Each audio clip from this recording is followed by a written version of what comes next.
I think for a lot of small businesses, you are your business until you grow past your personal network. And it's at that point in time that if you don't have these foundations in play, getting to the next level is going to be super challenging. So that is that first book. I mean, everything from pricing to how do you bring about change in your organization. And that came about from a lot of hard work with a lot of people. I think the more that we work with small businesses and really get to be ingrained in their business, the more that we see that the struggles that everybody goes through are very similar. It's similar like this whole podcast and talking about the journeys is so that we can learn from each other's journeys. So first this, then that is really about getting those foundations right so that you can grow. The second book is called Scaling Rich. And Scaling Rich is really about that next evolution of Hmm. entrepreneurship where you're looking for, I guess the scientific word would be actualization, but it's something more.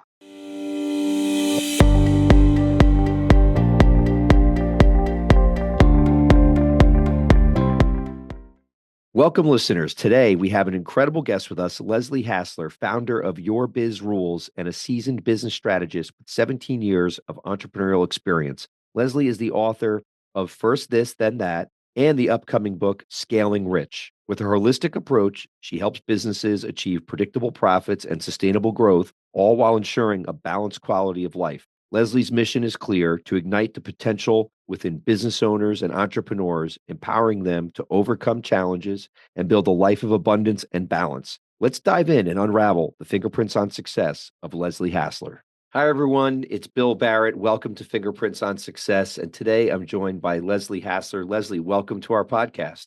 Howdy, Bill. I'm excited to be here. Thank you for having me. It's our pleasure. And so, Leslie, where I'd love to start today is have you tell our audience of entrepreneurs out there a little bit about you and your business and your background, just so they get a sense of who you are and what you do.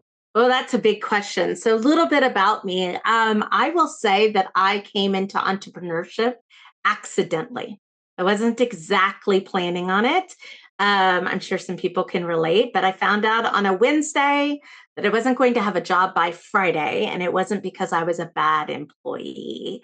It's because the business I worked for couldn't afford its staff anymore. So that led me to opening up a business on Monday, and that was 17 very adventurous years ago. What we do now is we run a B2B consultancy firm. We help other small businesses grow and scale. Well, what would you say prepared you for that? I mean, obviously being someone who's an advisor to people growing their business, what was kind of your background or preparation that got you ready to be able to fill that role? Well, I will say Your Biz Rules, our company is my second business. I'd actually had another first business, and I was lucky enough to graduate from the School of Hard Knocks. I failed a few classes along the way, so got lots of bumps and bruises on my journey. But really, when I look back at my life, I think it is those life experiences that create an understanding with the people that we work of what it looks like to actually run a business each and every day and all the problems and joys that can come up along the way.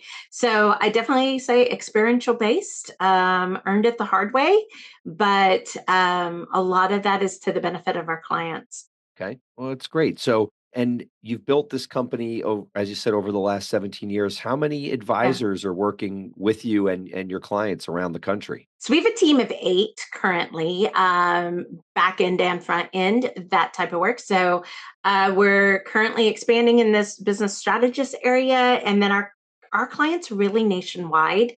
We don't have too many internationals. Occasionally, we get somebody from Canada or something like that, but for the most part, it's U.S. based. And then we can, our clientele pretty much ranges from 10 to 25. It just depends on what kind of work we're doing with people, when and how.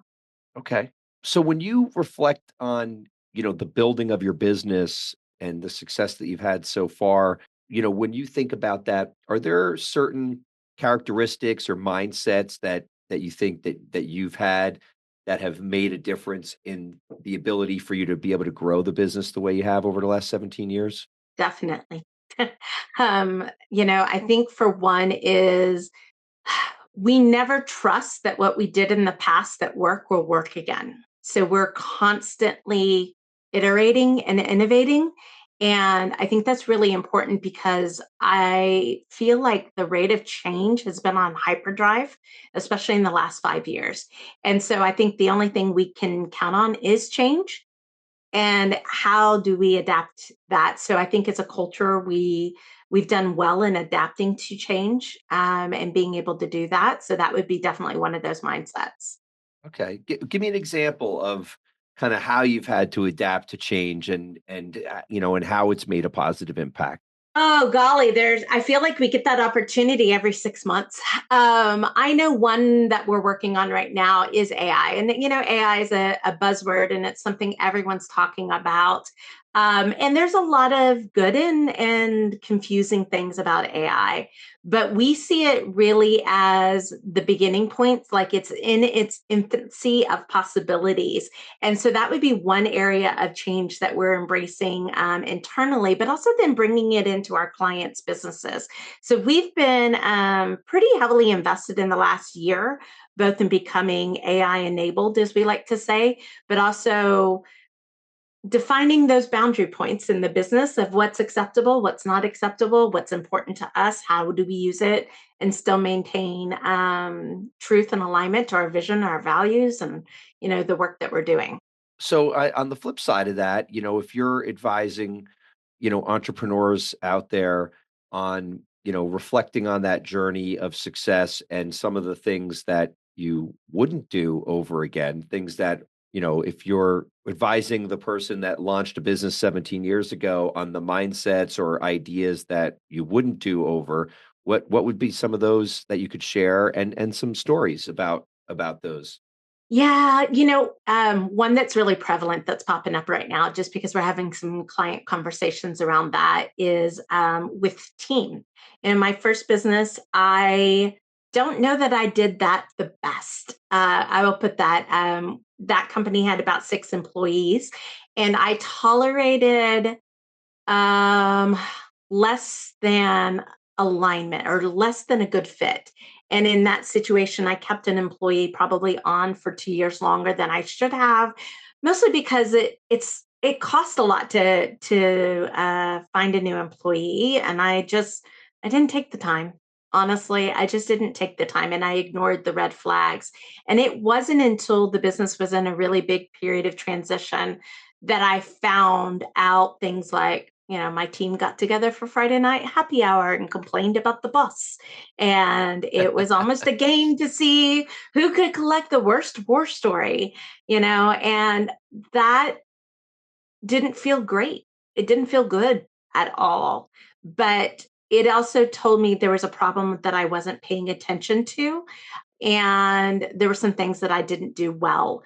But I do see, looking back, if I could go back and tell that version of me, I would be like, you can find a better employee, let them go. They're not a good fit. And so I think sometimes we hold on.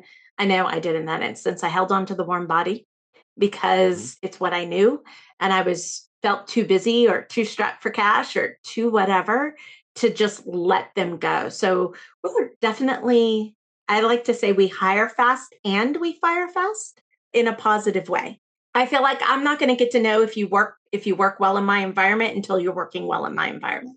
Interesting. Because a lot of people have the slogan of hire slow, fire fast. So that let's Yeah. talk about that. Your view is hire fast, fire fast. Let's Yep. so give me a little bit of background on that. Well, I think through the interview process, you should be diligent and do your due diligence, but nobody's going to show up to the interview and say, I can't do the job.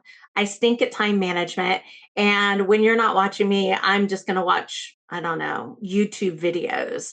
Nobody's ever going to come in and say that, right? And most of the people that people are going to give as referrals, they're going to give more positive referrals.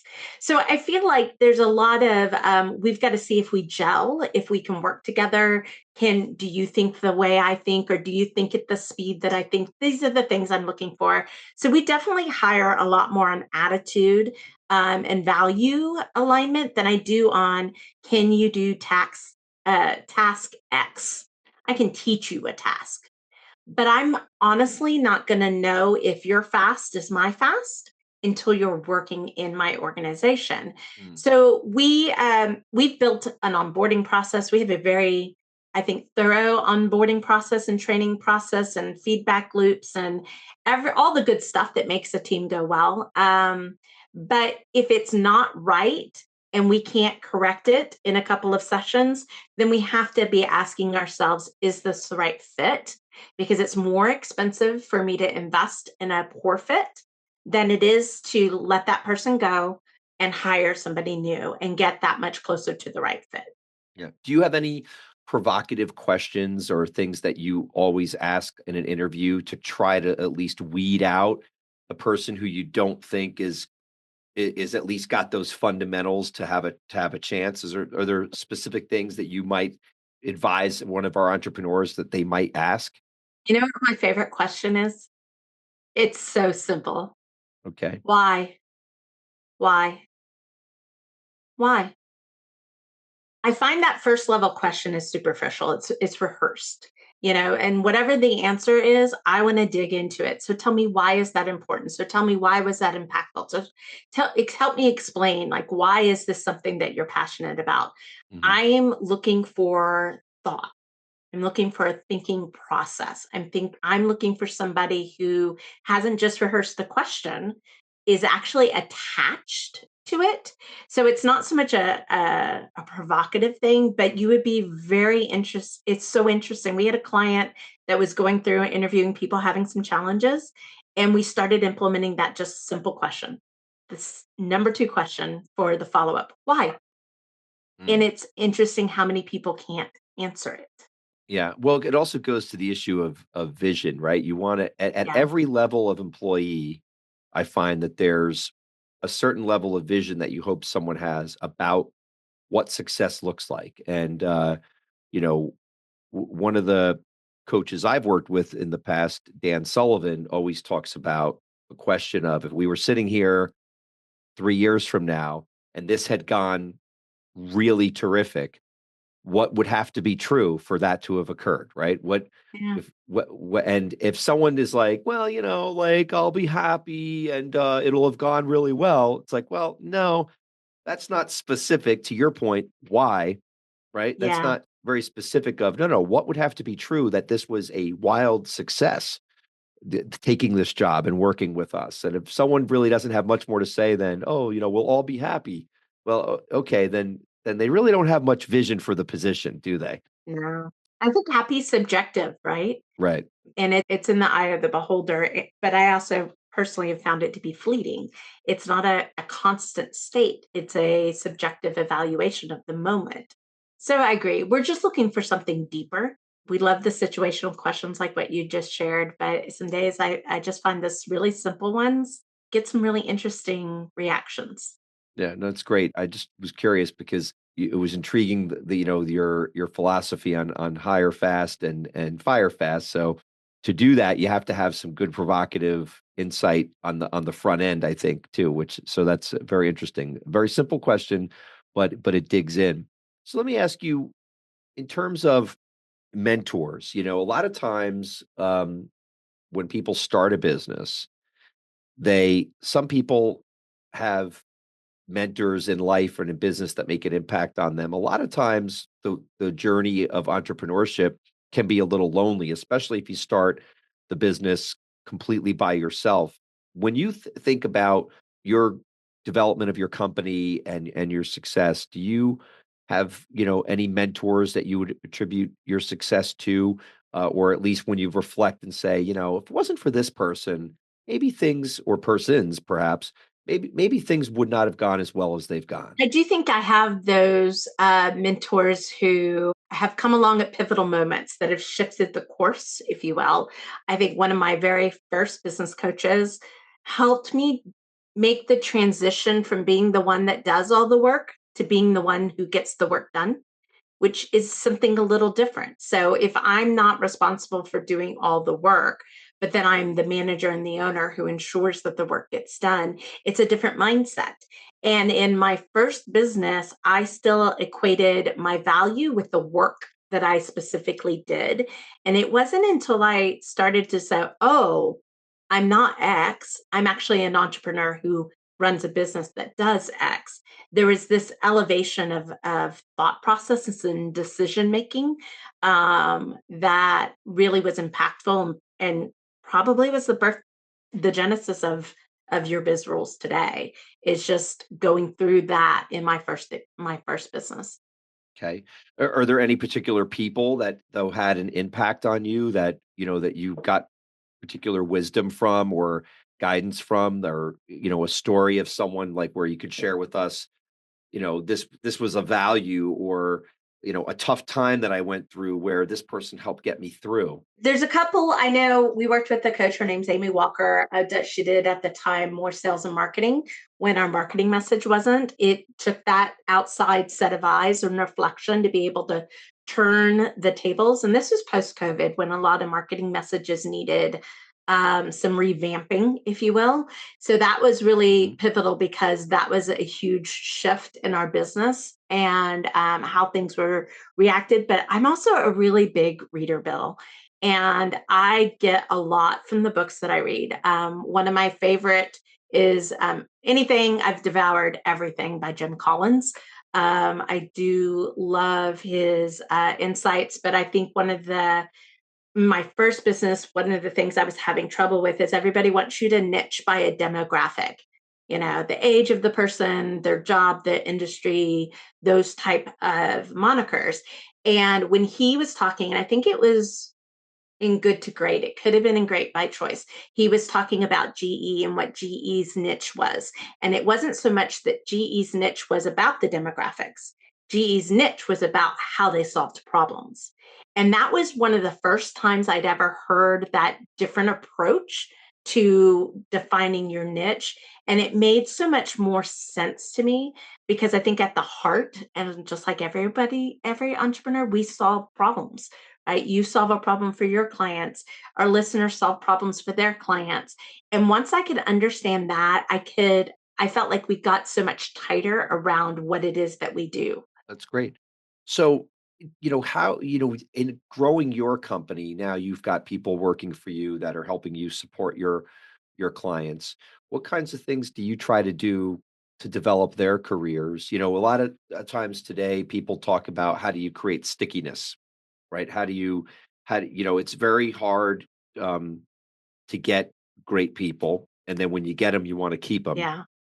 And in fact, we had a guest on our program, Chris Zarnick, who is a very interesting guy. He's kind of like one of the national leading experts on human resources in general, and he'll talk about lots of different reasons for why people stay and why people go. But he also pointed out a very interesting thing that a lot of it is just math right now. And people say, "Well, what do you mean math?" Well, we are the current generation that is in the midst of the workforce right now, and the developing aspect of the workforce is the smallest generation. If you look at like 5 generations and look at like baby Mhm. boomers at the top and then go all the way down, the smallest one is now in their prime working years. Yep. So as a matter of pure math, there's less people to actually Exactly. pull from right now. And so when people say it's hard to find good people, well, it's because there's just less of them, Yep. right? So what are some things, along the lines of mentorship or career growth, Yeah. or what advice would you give to our listeners about how to create stickiness when you have found a good person? I think we're looking for a few things. So we're looking for a connection to the vision and to the mission, what it is that the work does. So we do this within our own company, but also within our clients' company, is helping them get super clear with that. Because I think there has to be a heart attachment, especially as small businesses, and especially if you feel like you're having trouble being competitive in compensation, you have to be a little more inventive and finding ways to do that. So that's the first element. I think financially, it is, like you say, it is a game of math. We are in a population to where it's going to be hard to hire, period. So I think we have to be better at supporting our employees emotionally, mentally, intangible ways and tangible ways. And so while the financial compensation is important, benefits are important, there's also all those other elements of who do they want to become, what do they enjoy doing. We're constantly asking our team is, what are you enjoying the most in your role? But I think one of the questions that I have found to be really pivotal is being transparent and asking our employees, what will it take for you to be here 110% every day, to make it a no-brainer? What is it that we need to be doing for you? And then conversely, we say the same thing is, here's what we need from you for us to be 110% behind you each and every day. And I think it is in that transparency of having the conversation and allowing the exploration to have or develop through the conversation that we find that we're creating career journeys for people, not jobs that you get locked in. So I don't think we expect anybody to be in any job for, you must perform this job for 2 years, blah, blah, blah, to be able to advance. We're looking for ways to meet them, to help them grow, to help them meet their personal goals and their professional goals. But it takes a lot of conversation to be able to get in tune with teams in that way. Okay. Yeah, I think those are excellent points. And one of the things that I've always felt is that whether it's a business or an individual professionally, when you stop growing, you start dying, right? Or if there's Yeah. no room for continued learning and growing, that's when people lose interest, feel hopeless, or maybe they're looking for the next greatest thing. And so always trying to create opportunities to learn, to grow, to advance. um, I found that is, been kind of like a hallmark of retention, which is very consistent with, with what you're saying. So one of the things I want to make sure that I covered today, because I'm very intrigued and having written a couple of books myself, and currently in the process of working on a third book, I understand that you not only have one book coming out to be launched, but two books coming out to be launched. So tell us a little bit about each of those books and kind of the driving force behind them and the messaging that you're trying to get out with each one, because it is unusual. Knowing how hard it is to produce a book, I can't imagine how you produce two at the same time, but tell us about it. So the first book is called First This, Then That. It's kind of that foundational guide to getting growth right. And rewrote this for people who've been in business for a while, because I think for a lot of small businesses, you are your business until you grow past your personal network. And it's at that point in time that if you don't have these foundations in play, getting to the next level is going to be super challenging. So that is that first book. We talk about, I mean, everything from pricing to how do you bring about change in your organization. And that came about from a lot of hard work with a lot of people. I think the more that we work with small businesses and really get to be ingrained in their business, the more that we see that the struggles that everybody goes through are very similar. It's similar like this whole podcast and talking about the journeys is so that we can learn from each other's journeys. So first this, then that is really about getting those foundations right so that you can grow and grow profitably. The second book is called Scaling Rich, and Scaling Rich is really about that next evolution of Mhm. entrepreneurship where you're looking for, I guess the scientific word would be actualization, but it's something more. It's the work life balance, is having something to show for it. But a huge component of that is that human dignity that we even just talked about with team, is treating all the people of the business, being you, your employees, your family, your clients, your partners, with dignity and still being profitable. I think we're seeing an old paradigm that's breaking down, one that's the hustle and grind and kill yourself until someday you magically make it. And I wanted to offer up a different Wait a minute, way. that's not the best way? That's not the No, best way? for you know what? For I will go out on a limb. I'll say 99% of entrepreneurs out there, the hustle and grind just leaves you broken, exhausted. There's a better Right. way. But 99% of them are doing it. So that's the challenge, right? Like, isn't it interesting how a common thread among entrepreneurs is they are often killing themselves, and most of our listeners, it's just in their DNA. So I'm sure a book that talks about success that doesn't involve killing yourself, I'm sure will intrigue many of them. Well, and listen, I was in a conference and I was listening to a big name, and I won't say the name because it's not important, but I was listening and it was a woman up there, and there's not a whole lot of women multi-million dollar CEOs out there and their stories. So I'm listening and intently. And in the process, what I hear is I've gone through a divorce. I've, barely saw my kids. Sure, I've got this really big business, but now I don't even know, I've gone through this process of questioning whether or not I wanted it. And I looked at that and I was like, wow, if that's the price I have to pay, I'm not sure it's worth it. And for a long time, that kept me playing a lot smaller than I'm capable of. And it wasn't until I was like, okay, if I don't want to do it this way, which is the way everybody else is going, then how do we do it? And that is really what Scaling Rich is about, is I think what I've done for myself, but also what we're doing for our clients, just building business a better way. Yeah, I think, a lot of times on the show, we like to talk about, and our listeners like to hear about scaling.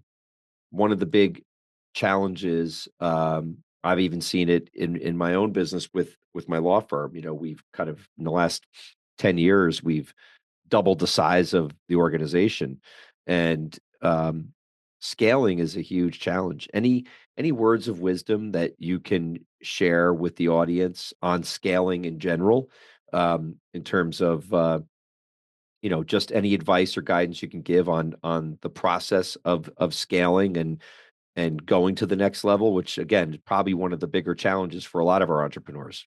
Yeah, I think we're going to start with a clarification between growth and scalability. What we often do is we confuse them. And the true Mhm. signs of scalability are actually very counterintuitive. So typically you're feeling like you're between a rock and a hard spot. I don't have the time, I don't have the money. How am I going to be able to do this? One of the key aspects that I will say is that growth is really expensive.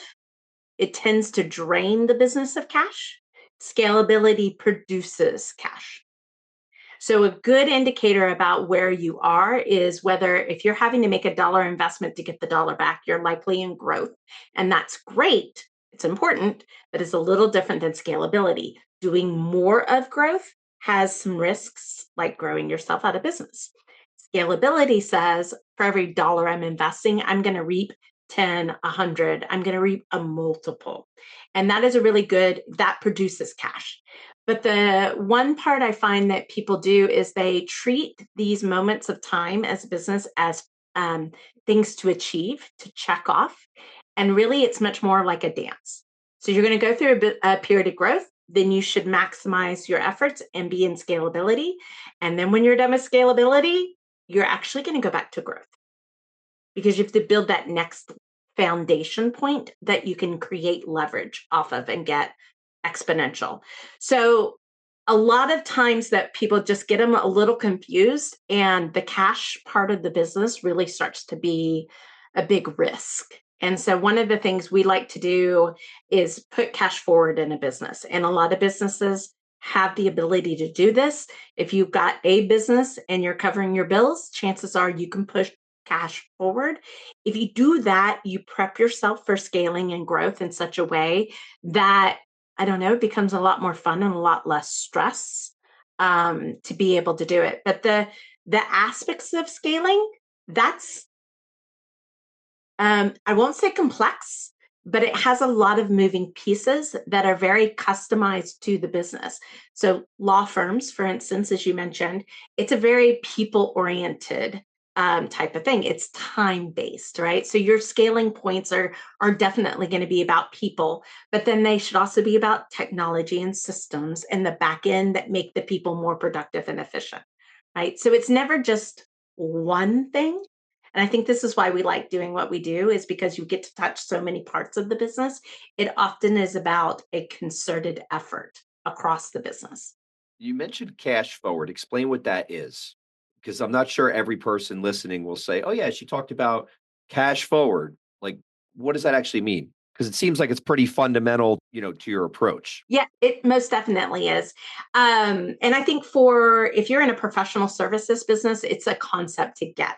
When you've got product, you have assets, you can get funding and you can get money to pay for your growth. But a lot of professional services need to create money or get into a cash forward position. So, cash forward just means that we are either through profit planning, through saving, or through activation of revenue sources in the business, creating a bolus of cash that can fund our growth before we go through it. This means that while we're going through it, we can allow those strategies to mature. We can give them the time that they need to actually produce a result, and we're not starving ourselves in the process. So, in this way, like I said, we use things like profit plans, predictive cash flows, and actually doing more strategic planning to anticipate what the financial cost of our scalability is going to be. Is it employees? Is it salaries? Is it the technology piece? We have a company right now that their current technology platform has got them to where they are, but it's not going to get them to the next place, and it's creating havoc. Well, just the onboarding costs to go to the next level is could be a $20,000 investment. Do we pay that out of pocket and hopefully we get the money back, or do we cash forward self fund that investment so that we can actually take our time to become proficient at it? Kind of an So, example. in a little bit to describe it another way, is it a little bit of like a if I build it, they will come kind of approach? Like rather than, and I'm trying to put this into my own terminology, rather than kind of bleeding out and proving out the desperation for needing the new resource, the Yeah. new whatever infrastructure, whatever it is, and then getting it once you've gotten to the point where you have to have it. Is it more saying, you know, looking forward to go where we need to go? We know we need this, so let's invest in it in advance of actually maybe even having the business. Is that, am I describing that correctly or no? Somewhat. It's not so much a if you build it, they will buy or they'll come because I don't that there's no guarantees, right? But let me give you another example, and hopefully this will help. So we have a current client right now wants to sell in 5 years. We know what that Mhm. 5 year number needs to be in order for him to walk away with what he wants to walk away with. Well, part of our job is to build what does this business growth look like and where are the key investments that need to happen. So we can do that, and perhaps it's technology. In his case, it's team, and then some key infrastructure pieces that make it be sellable, right? But we can forecast out what that cash is going to be. Do I need all that cash today? I don't. I need this bolus, this bucket of cash, but I can put in a plan to play in place that by time year two hits, I've already funded 75% of the growth that I want to happen. So it is a bit of allowing the money to build in the business before you spend it versus spending it and hoping that the money will catch up, because that's where the gap is in between it. But you do have to kind of build Okay. to envision, build to a goal that you're trying to attain, but still make it be flexible enough to adapt. So I'm just curious also, what are you excited about right now in your business? What when what's got you jumping out of bed in the morning and got you feeling really excited about what you do and also, that you think should be on people's minds out there, as well as what's got you excited. My team likes to say I get really too overly excited about financials and that whole growth process. But I will say, like, personally, what's got me jazzed is AI and where we're going to take our business in that, but also about the leverage that it creates for small businesses, and how simple it can be. But I think a lot of people are maybe following paths that aren't going to align AI to their business and to who they are. So that's what really excites me, is the future that things are going to go in that direction and how our company is going to be a part of it. What do you specifically like? What do you think it might do? Like, use the example of the excitement for small business. Yeah. Like, what are you anticipating, I guess, is a better way to ask the question. That is exciting. Let's go back to the conversation we had at the very beginning. We have a shrinking workforce, right? This is going to drive a lot of innovation. The ability to take some of the mundane tasks. Oh my gosh, this even applies to our stickiness question, right? So, the ability to take those Sure. mundane tasks off my team's plate so that they can focus on the enjoyable work, the ability to take a process that took us an hour and a half multiple times a week and shorten it down to 20 minutes. Suddenly, I can maximize the resources already in my business, but I can also make the work of the business that much more enjoyable. If we can sensitize, sometimes we get emails that are a mile long. Take us a couple hours to dissect everything that's in it. If I can get a summary, find the action points, have the Cliff Notes version, if you will, and do that in 3 minutes, I can take action. And I think, action is one of those things that defines success is the ability to take action.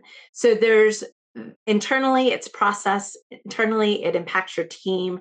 It maybe defers some hiring, but I think really what it means is that we can hire people that are better experts doing the things that they love to do, that generate revenue, that move the business forward. And some of this admin work we can alleviate so that we're more efficient. I think it's great. Yeah, and I mean, it's such a it's an exciting technology. There's still so many unknowns, but I think a lot of people share with you that kind of that vision of, when people see where it already is and where it's going in every profession, um, it can't be ignored and has to be embraced. So, well, Leslie Hassler, I want to thank you very much for coming on Fingerprints and Success. It was great having you on as a guest. I wish you great luck with the launch of your not one but two books coming out. And we hope to have you on again and follow up on the success of those books when they hit the market. Thanks, Bill. It's been a joy being here. Take care. Thank you.